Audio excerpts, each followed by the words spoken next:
Do you ever look at someone's garden and go, oh my God, I could never do that?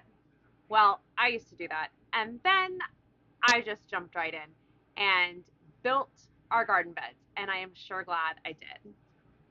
In today's episode, I am going to walk you guys through how we built our first garden beds, the changes that we are making when we are building our new garden beds, and give you some practical tips and tricks to make it so that you can build garden beds this weekend with little to no skill.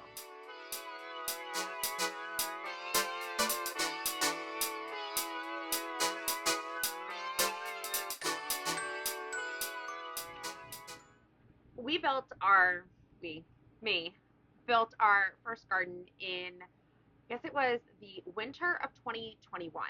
So we had caught the gardening bug and the homesteading bug in 2020.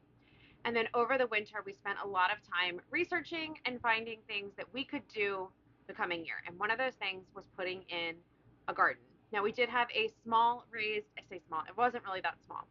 We did have a raised garden bed that was beside our pool that we would grow in, but we really weren't doing anything systematically. We weren't putting a lot of effort into it. It was just kind of like a thing we did, a hobby, if you want to call it that. So it wasn't until 2021 that we really delved deep into growing a lot of food. And in order to do that, we needed more garden beds. That year we had also just redid our front porch. With redoing our front porch, we had a lot of lumber. The original porch was done in cedar boards, and where some of them were falling apart, not all of them were, but the entire porch needed to be redone. So we ripped everything off. The boards that we were able to keep, we did pile them and we put them behind our shed, not knowing what we were going to do with them. Well, garden boxes turned out to be the perfect project for those cedar boards, and I used those boards to make, I think I did 6 garden boxes with those boards. And they worked great for us, and I really tried to, when we moved here, to bring those boxes with us. Many of those garden boxes fell apart while I was digging the dirt out of them in order to move them, so we were not able to move them with us. But they were the perfect material to work with. We were using leftover materials. We were definitely working on a tight budget. So we were just reclaiming what we had to turn it into something functional. And it worked. It worked great. And we were able to grow a lot of food with those boxes. Some of the things that I wish we would have done better with those boxes is made them taller.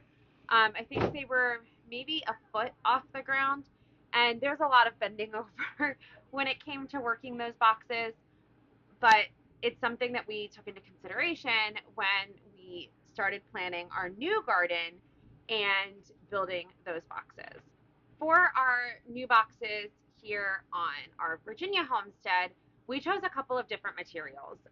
For the flower boxes, we chose to go with fence boards. These were rough cut fence boards. I believe they're 6 inches tall, and the boards were like 16 feet long. But I cut everything down and built those boxes, and I'll show you guys that in a minute. For our boxes for our vegetables, we went with a pressure treated, and I know it's gonna scoff the internet and everybody's gonna be like, you can't do that.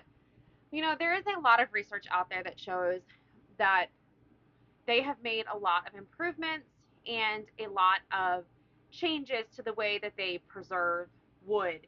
And those harsh chemicals that were used, like extremely harsh chemicals that were used years and years ago on pressure treated wood, are just not used anymore. Now, do these boards have chemicals? Yes, they do. But I also know that they are not going to last a lifetime, and we are going to have to rebuild them and remake them, and the likelihood of large amounts of chemicals seeping into the soil during that time are kind of slim to none. So we made the choice for us that we would use pressure treated wood in our garden. Now, you have to make that choice yourself. I can tell you everything in the world to do, give you all the best advice, but you need to do your own research and make your own choices based off of what is best for you and your family. The first thing we did to make these boxes is we pre-cut all of our wood to be the lengths that we needed. So for the flower boxes, we cut the wood 2 feet by 6 feet. For our big garden boxes, those are 4 by 10. And then for our arch boxes, they are 1.5 by 6 feet.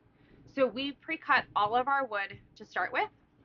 And then from there, we started assembling them. And when we pre-cut, we also cut the inside corner supports, and those are just out of 2x4s. So the way we do our boxes is that we assemble the long sides first. So we use the supports, and we screw them into the long boards first.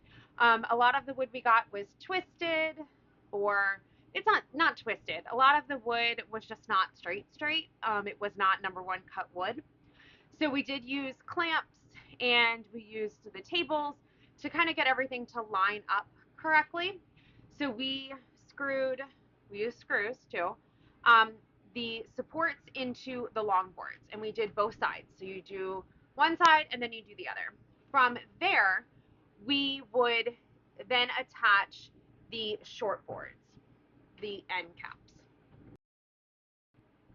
After we have the sides done, then we work on the end caps. Now, when we cut the end caps, we cut them a true size that we wanted the bed to be. So if we wanted the bed to be 4 feet by 2 feet, then the end cap was cut to be 2 feet. We wanted to actually cap the end, and it's not going to go inside. And in order to do this, there are many different ways. Jamie does it differently than I do. It's really a matter of what is easier for you and if you have help or not. So on our large garden boxes, a lot of those I built without help. But what I did is I made sure that I put boards down on the ground, and then I made my joints on those boards to make sure that everything was square, and then I used the clamps to clamp everything together. For our smaller boxes, we were able to build those on a table, which if you can build a box on a table like that, it is going to save you tons of time and energy. The boxes that I built on the ground, I had to manhandle them a lot in order to move it around and to get everything to line up correctly. But if you can build it on a level table, it definitely helps. But what we do is we lay the board down, put the end boards, and then drill everything together. Do that on both sides, flipped it on its side, and then added the other side to it and drilled it all together. Like I said, there are many different ways to do this. Jamie does it differently than I do. Both work the same and are definitely ways that you can do this. But if you have help, it is helpful to have someone there hold the boards for you so you can get everything lined up and you can get screwed in, get the sides screwed in. If you do not have help, then you need some clamps. Get some clamps, get some long clamps, and get a solid flat surface. Those would be my tips for you. But with a little bit of thought and pre-planning, with cutting everything ahead of time, having all of your supplies right there, you can very easily build garden boxes in a weekend, and it would be very simple for you to do.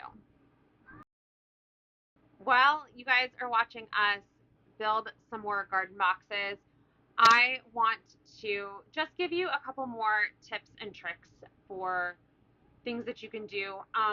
Don't overthink the size of your boxes.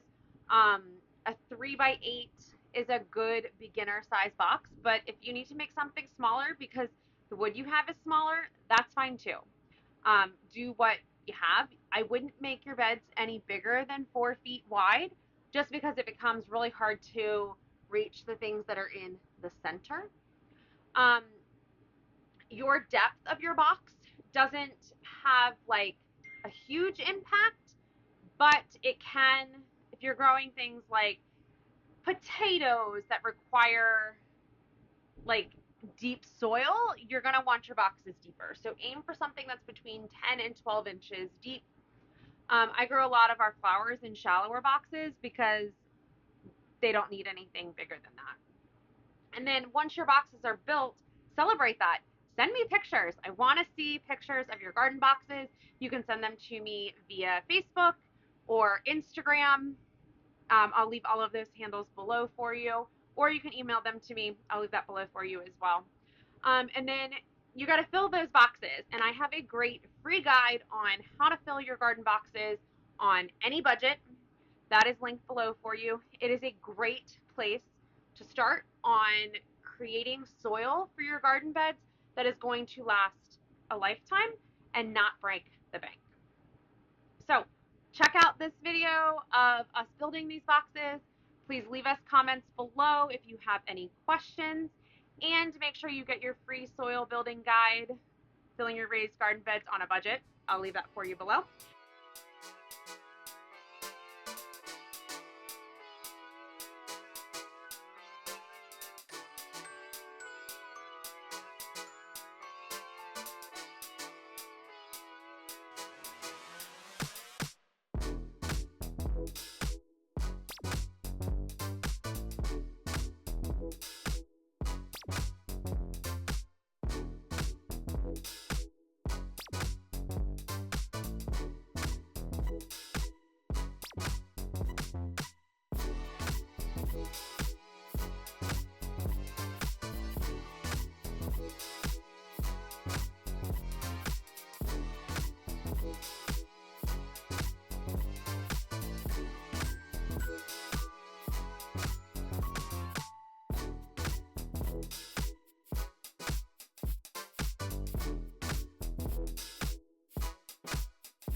If you have been waiting for the perfect time to start your garden, or the perfect budget, or any of those things, get over it, because you are never going to have the perfect opportunity.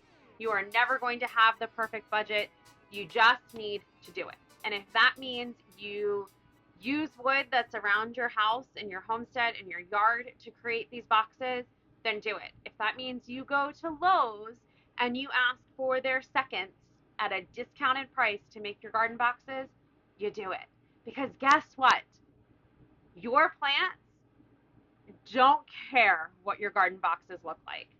They just want to grow. So get up off your butt and go and build some garden boxes.